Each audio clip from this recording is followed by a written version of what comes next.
Hello everyone, it's Shadow Libra. Welcome back to every single FNAF release being reviewed. We have made it to year 5. Please like, comment, and subscribe by the way. Anyway, we are going to be reviewing all 1 of the things released between August 8th, 2018 to August 7th, 2019. Yeah, that's right. Throughout that entire year, only 1 new FNAF thing came out. Hey, better than nothing though, right? Alright, Peanuts, maximum effort.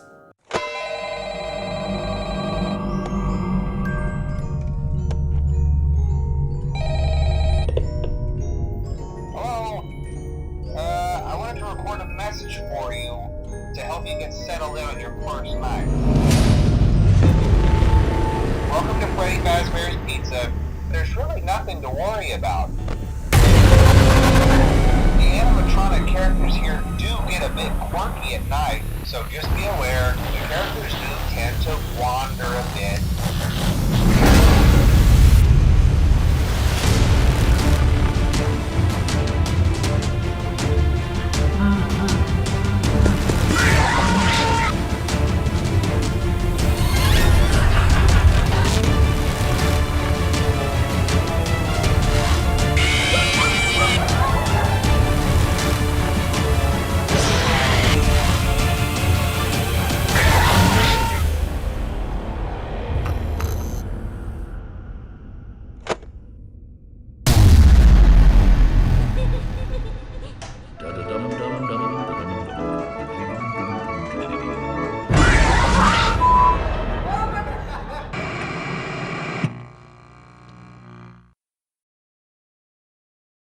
Help Wanted, released on May 28th, 2019. I remember being so sad when this game came out because literally every YouTuber got it like a week early. Daco, Fusion, MatPat, Markiplier, Razbowski, 8-Bit Ryan, any YouTuber you can think of got it early. Even DanTDM got an early copy. But the reason I was sad is because I was watching all these guys play, and I was jelly. I was jealous because the game looked fun. Sadly, I did not have a VR headset, and I was also only 14 at the time. So I didn't have a job or anything like that either. I begged my parents to buy me a PlayStation VR, and they said they would, if I got really good grades.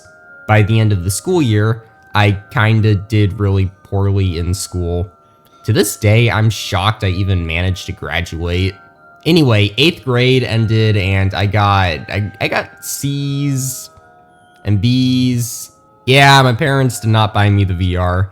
Anyway, I went all of 2019 not being able to play Help Wanted, and all of 2020, but Steelwool was busy with Security Breach and they planned to release it for the PlayStation 5. I was 16 at that point, meaning I was technically old enough to get a job, but I did not have one yet. In my defense, this was during the COVID era, where we were all locked up. But my awesome mother actually got me a PS5 and a VR to go with it, meaning I was finally able to play Five Nights at Freddy's VR Help Wanted. It was worth it, even though I've watched many videos of people playing Help Wanted already by that point, since, you know, the game's been out for over a year. When I put on that headset and opened the game, the first thing I saw was Freddy, Bonnie, and Chica above me, staring down. Their eyes followed all of my movements. I knew they would not attack me, but it felt like they were right there. Like they were standing right in front of me, and they were so much taller than me too. I turn around and Foxy is there too. I was starting to get nervous, and I haven't even started the game yet. I then got sent to the main hub. I knew where the tapes were already, so I had collected a bunch of them immediately. Then I saw him. Glitch Trap. Let me tell you, he was far away, but it was so creepy seeing him stand all the way at the end of that room, slowly waving too. But I had a game to play, so I started off with FNAF 1 Night 1, and oh my gosh, for years I have always wondered what it would be like if I did FNAF in real life. When I was 10, my sister and I would play with our neighbors and have someone pretend to be a guard while the others were animatronics. Anyway, this game is probably the closest I will ever get to a real-life FNAF. I am literally standing in the FNAF 1 office listening to Ralph's message while looking at the cameras. Bro, when Bonnie and Chica started moving around, I was so scared. They weren't even close to the office yet, and I was already closing the doors. When Chica started staring at me through the window, I screamed. I'm telling you, it's not the same experience as when she comes to your window in the normal FNAF 1. In VR, it feels like she's actually standing inches away from you, towering over you as well. I'm telling you, it's a completely different experience. Don't even get me started on when Foxy runs down the hallway. In VR, you hear him running and the headphones make it sound like it's happening on your very left. It already feels like a QuickTime event when closing the door on Foxy in FNAF 1, but in VR, if you don't do it immediately, you are dead. Like I said, the whole experience of FNAF 1 in VR is basically real-life FNAF. Having the power go out around you and Freddy playing his Torador March right in front of you is crazy. And it's not just FNAF 1 that has levels. Steelwool also made a VR version of FNAF 2 and FNAF 3.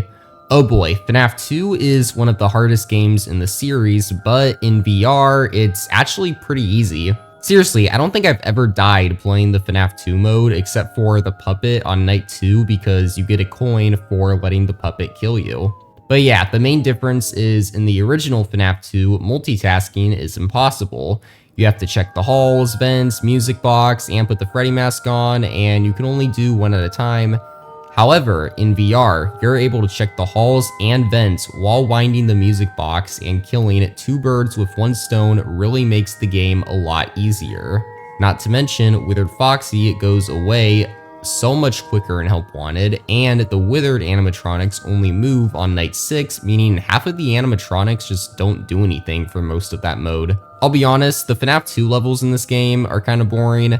However, it is still really cool seeing it all in virtual reality, seeing the toy designs, especially when you put the Freddy mask on and one of the toys come into your office and stare you down for a bit. That is pretty cool. I also love seeing the puppet walk down the hallway, or actually watching the music box open when the music stops playing because you didn't wind it. FNAF 3 is amazing. The whole personal experience with Springtrap is done pretty well in VR. Also, seeing Springtrap crawl through the vents makes it a lot better. You even get to see the vent in the office. I always knew there was a vent next to me when playing FNAF 3, but actually being able to turn to my right and see it makes it so much better. Also, the hard mode for FNAF 3 is the building is on fire, foreshadowing what happens at the end of the actual FNAF 3. I also like how Phantom Mangle can spawn in the vents and jump scare you, which is not something he does in the actual FNAF 3. I like that they made Phantom Mangle more of a threat. FNAF 4 has adaptations in VR too, and oh boy, Plush Trap and Nightmare BB. While they are easier levels, they are still scary, especially the Nightmare BB level. You're just sitting there at the end of the hallway in the dark. All you got is a flashlight that you are not allowed to use much because you'll lose the level if you do. You turn on your flashlight and he's just there at the end of the hall. You get glimpses of Nightmare BB moving closer every time you use the flashlight, and hearing him laugh is terrifying. I always feel a sense of relief when I turn on the flashlight and he's sitting on the X, but also imagine that thing sitting right in front of you. Nightmare BB is truly the definition of a face only a mother can love. Actually, no, not even a mother can love that face. But seriously, sitting in the dark, not knowing how close the monster is, only being able to listen to the monster's footsteps, great horror. Then there's the other FNAF 4 levels. Remember the Nightmare Fredbear boss fight on night 5? Try watching him slowly walk towards you. If you sit for a while, he'll start speeding up as well. Try being in the FNAF 4 bedroom while Nightmarian's gigantic tentacles surround the entire room. and began to fill up as Nightmarian slowly tries to walk towards the room. And to add to it, you will also hear him say some of his ultimate custom night lines. It's one of the scariest levels in my opinion. Also, Funtime Freddy's laugh creeping on you as you scramble around trying to figure out what side of the room he is on. Baby's level, you are inside of the closet. You are forced to watch Baby charge at you quickly as you have to shut the closet door on her face. Then, right afterwards, the plush babies begin to freak out on you and make more and more demonic sounding noises. Meaning, if you don't open that door soon, you are dead. And then sometimes you do open the door, and Baby's right there, causing a quick time event where you have to quickly close the door again. Speaking of the plush babies, their level, difficult. Very, very difficult. Well, actually, their main level isn't that bad when you know the spawn locations. But when you are fighting the plush scrap babies, you really need to pay attention because every other plushie will be a normal baby plush, meaning the scrap baby ones can be easy to miss. Remember going through Funtime Auditorium and Sister Location? Try literally walking through the room as Funtime Foxy tries to get closer to you, and you have to constantly use your flash beacon to keep him away. Sometimes you'll use it and he'll be far away. Sometimes you'll use it and he'll be right in front of you. The scariest level in the game. Because you never know how close Funtime Foxy will be, and it always feels like he's right about to catch you. Also, Mangle in the vent repair levels, you have to move around, keep doing your tasks, and Mangle will charge at you. You have to do a quick and fast motion to push her away. Ennard is scary. I always feel so stressed out during the quick time events in Ennard's level. Also, that ending always makes me jump. Ennard attacking you as the elevator crashes. Lastly, the parts and service levels. These are some of my favorite FNAF VR levels. Bonnie's is pretty easy, very hard to mess up, just touch the colored button that is broken. Chica's is easy too. However, if you take too long with something, you will hear Chica groan, indicating she is ready to kill you. I also love how she is in the kitchen and it's surrounded by cockroaches and other bugs, especially when in the hard mode level. So many giant bugs just walking around you as you're trying to do repairs on Chica. If you don't like bugs, you will not like this level. Freddy's level is intimidating because it's Freddy Fazbear, and even sitting down, Freddy just towers over you. Hearing his music box go off feels like a countdown to your impending doom, especially when his eyes start glowing red. Foxy is scary too, as you see his whole body go crazy, his legs jumping up and down, his jaw opening and closing as Foxy makes quick swinging motions with his hook. And you have to make quick time events to repair him when he's not moving a certain body part. Drop something or make any wrong move on the Foxy level and you are dead. Seeing any of these animatronics up close is a crazy experience. It also makes the gallery really fun, just getting to see their designs right in front of you and seeing how big these guys truly are. Really, with how much of Help Wanted's praise from me comes from literally being in the environment and seeing the animatronics. If Help Wanted is enough to get me pumped, imagine what it must have been like for Dawko, Razbowski, 8-Bit Ryan, and Baz when they got to visit the FNAF movie set. Lastly, let's talk about Pizza Party. That level, when you don't know where to go at first, is a maze, and there's so many quick time decisions where you must pick a room or an animatronic will kill you. But when you navigate through the maze, this next part is crazy. You see, you are a child celebrating your 7th birthday. A yellow rabbit opens the curtains and signals you to follow him. You do so, and then the screen is black. Next thing you know, you are Freddy. You are then forced to perform on stage as the yellow rabbit dances in front of you. Pizza Party depicts Gabriel's birthday, and William dressing up in the yellow rabbit suit and luring the kids away. You can even see Bonnie and Chica next to each other, implying Susie and Jeremy have died already. The blank spot when following the rabbit is William killing Gabriel and stuffing him into Freddy. This game is great, and the VR really carries it.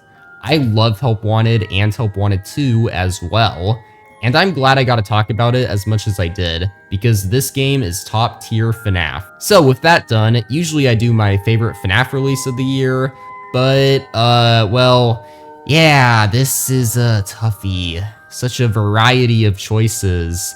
I think I'll go with, Help Wanted? Man, this is a really tough one though. I don't know. I guess Help Wanted it is. Like I said, it's a very immersive game. Thank you, Steelwool, for making an incredible experience. I think overall, Steelwool has made really good FNAF games. Besides Help Wanted, they have also made Security Breach, Help Wanted 2, and they are the team currently working on the next FNAF game, Secret of the Mimic. I think FNAF is in good hands with Steelwool Studios. They seem to care about the brand and not just see it as some infinite money glitch, unlike other dev teams might. Illumix. Anyway, thank you all for watching. Steelwool rocks and Illumix sucks. Bye everyone.